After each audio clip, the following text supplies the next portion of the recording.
And in other news tonight, beneficiaries of the Conditional Cash Transfer CCT program can rest assured they will continue to receive such government assistance.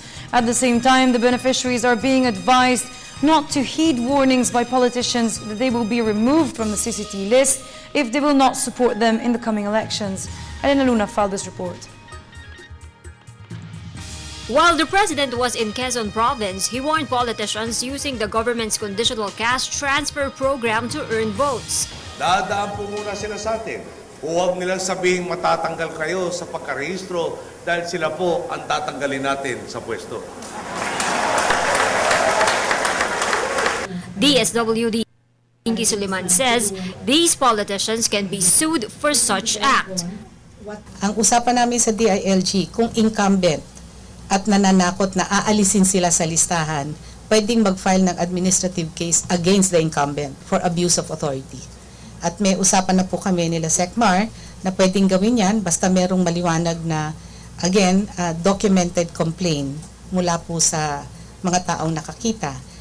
Kung meron namang hindi incumbent na ginagawa po yung pananakot o kaya pagsabi ng isasama ko kayo sa pantawid kung ako'y iboboto nyo, sa COMELEC naman po ang complaint.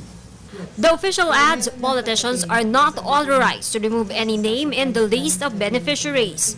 Walang makakapag-alis ng pangalan mo, hindi si mayor, hindi si governor, hindi si congressman or congresswoman.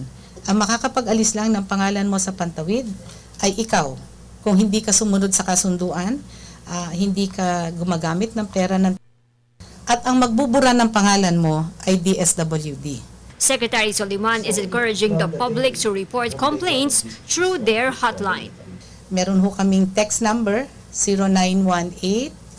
0918-912-2813.